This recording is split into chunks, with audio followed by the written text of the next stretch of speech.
Sorry there, bud.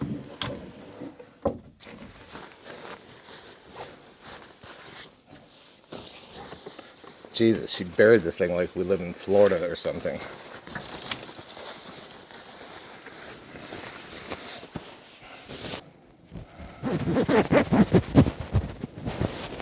Ooh, that's a little snug. Well, I still have a week to sweat off a few pounds. Let's go.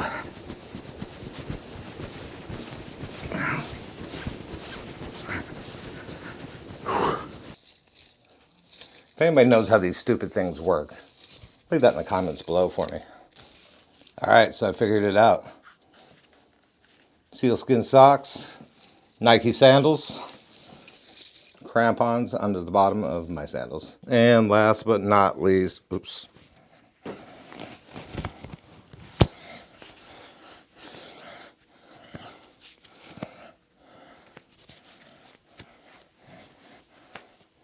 My balaclava. Now that's not really a word we really use here in the US very much. Balaclava. Never really heard that before.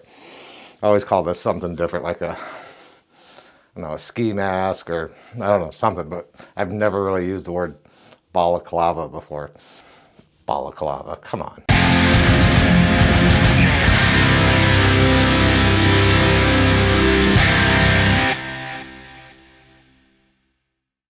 Hey everybody, welcome back to another video. My wife and I are getting ready to go on a trip.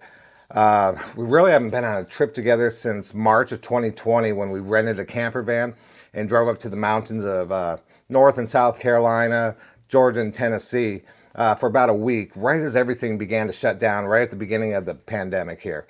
So yeah, we are so excited to get out of the house. Honestly, we rarely ever leave the house. She goes to and from work and that's it. Monday through Friday, and then doesn't leave the house really on the weekends. I can't tell you the last time I've left the house other than to do my weekly vlogs. I haven't been to a grocery store or a regular store in months and months and months and months. I have all of our groceries and stuff delivered here right to the house. Yeah, we are so excited to get out of the house, our self-contained prison, get out into nature, get away from people, and just enjoy some beautiful landscapes. So last year we had a few canceled flights that we've received airline ticket vouchers for that we needed to use up here pretty quick. And we also had a canceled trip to Iceland that we had gone out and just bought tons of cold weather clothing and gear for that obviously it's been sitting in our closet for the last year, not much use for it here in Florida. So already it's 86 degrees out, which I believe is about 30 degrees Celsius for you Celsius people. And just far too hot, far too early in the year.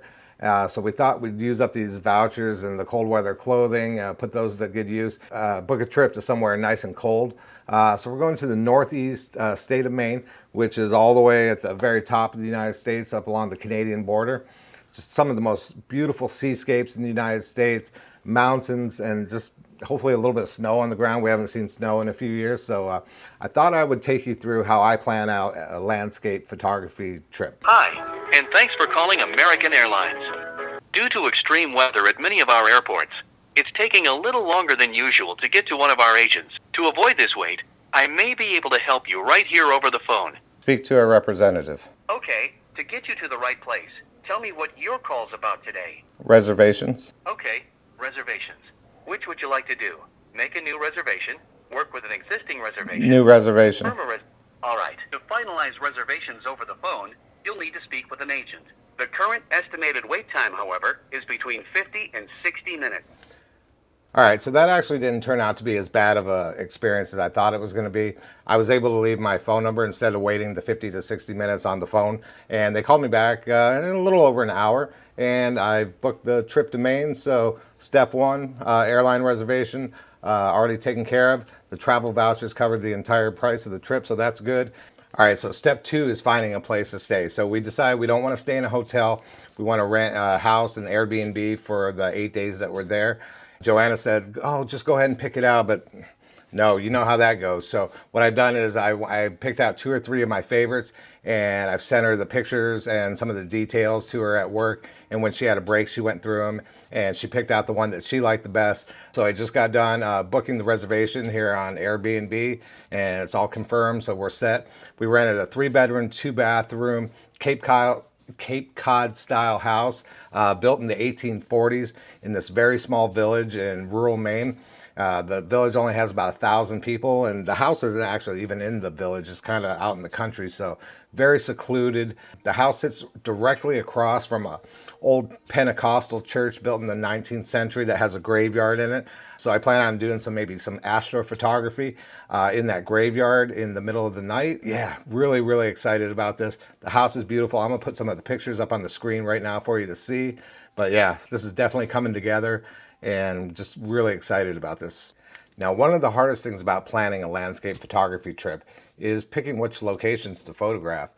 When you go to a place like Maine, is absolutely loaded with photography opportunities. As you can see on the map that I'm going to show you right now, I have at least 20 spots that are earmarked for places that I would like to photograph. And I probably have about 20 more that I haven't actually added to the map right now. But that's not really realistic in an 8-day trip. If I had a few weeks there, yeah, maybe. Even 20 is just probably not a realistic number. And it probably wouldn't be fair to Joanna too. She's a great sport, but I want her to enjoy herself as much as possible too. So what I did is I've narrowed it down to the top 3 things that I want to photograph while I'm in Maine, which is really no easy task when you go to a location that has so many photography opportunities, but I did. I've narrowed it down to the top 3. And what's even better is that the Airbnb that Joanna picked out is perfectly located to make it very easy to get to all 3 locations. And I'm going to show you on the screen these locations that I'm looking at as it relates to where we're staying. The red location marker is the house that we rented. And if you look just to the right, the 3rd blue location marker is the West Quoddy Head Lighthouse. And this is definitely the #1 thing that I want to photograph while we're in Maine. It's only about 35 miles away, but it sits on the border of the United States and Canada. It's red and white striped, so it's going to really stand out against the background. It sits on a beautiful, rugged, rocky ledge. And from the research that I've done, it looks like there's about 3 or 4 really great vantage points to take photographs of this lighthouse from. I think it's going to be an amazing sunrise location, but I also think it has some possibilities to be a good sunset location too. Now, the cool thing about it being only 35 miles away, if I get up there one morning and it's not exactly what I'm looking for, like weather-wise, then I have the possibility of driving back for a second day, or even maybe later that day at sunset. Hey everybody, sorry to interrupt real quick. Another reason this is the #1 place I want to photograph in Maine is because I'm going to have a special challenge collaboration video coming against Jeremy Payne from Australia. Now, I don't want to give away too many of the details, but for those of you who already follow Jeremy know that I'm definitely going to have my hands full, as he's one of the best landscape photographers in all of Australia, or really anywhere for that matter. And for those of you who don't follow him, I'm going to put a link to Jeremy's channel down in the description below. Definitely go give him a follow. It's amazing stuff. So be on the lookout for that video, probably at the end of March or very early April. Okay, so the second location that I really want to photograph while I'm in Maine is the world famous Acadia National Park. It's a little bit farther away. It's about 80 miles, but not too bad. And there's another location just to the south of Acadia National Park called the Bass Harbor Head Lighthouse. So I'd like to be at the lighthouse right at sunrise, photograph that. It's another amazing lighthouse, probably more photographed than the first lighthouse. But yeah, just another, sits on a rocky ledge, several different great vantage points to photograph it from. And then once I'm done with that, then move into Acadia National Park. There's all kinds of photography opportunities there. Now, the third location that I really want to photograph while I'm in Maine is called Baxter State Park. This one's quite a bit farther away. It's about 5 hours, so we probably won't be getting there at sunrise. But I would like to get there early enough where we have the entire day to explore and to photograph different locations within the park. It contains the highest mountain in the state of Maine and one of the highest mountains in the eastern United States. So I guess it's really going to be dependent on the weather. If it snows, we're probably not going to make it there because there's no main highway there. It's just all kind of back roads. Yeah, but if I can get to Baxter State Park and photograph these amazing mountainscapes, that's definitely #3 on my list of things that I want to photograph while I'm in Maine. All right, so I think I have done pretty much everything that I can do to get ready for this trip. I've booked the airline tickets, I've reserved the Airbnb, I've rented a car, I've done just so much research on these top 3 photography locations. I've studied Google Maps. I've looked at every possible angle on Google Earth. I've even studied other professional photographers' photos of these locations.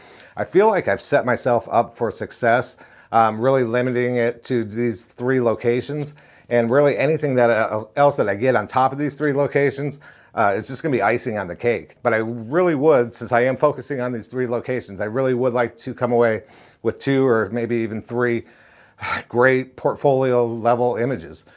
But yeah, I think I've set myself up and put myself in a good position. Yeah, we're ready to go. And last thing to do is, keep an eye on the weather as it gets a little bit closer, and pack up all my gear. And I'm gonna show you what I'm gonna take here real quick. So basically this is gonna be a what's in my camera bag 2021, because I'm taking everything. First thing I'm gonna pack, and I'm gonna pack it right now so I don't forget it, because I will if I don't, is my Benro tripod. Very sturdy, but very heavy. I'm also taking the tripod that the vlogging camera is sitting on, and that's a carbon fiber one, quite a bit lighter. But yeah, I'm gonna pack those right away because I am just notorious for forgetting my tripods. For the landscape photos, I'm taking my Sony A7RIII,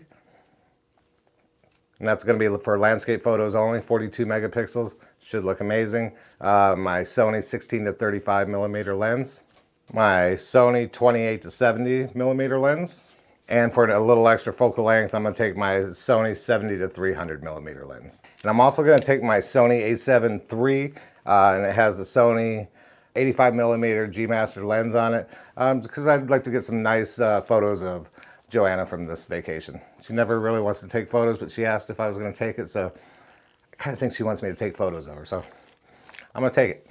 And of course, this is my first trip, being able to take my DJI Mini 2 drone, and I've been practicing with it nonstop here the last week or 2, and I'm starting to feel pretty confident about it, so hopefully I can get some great drone footage to include in my vlogs.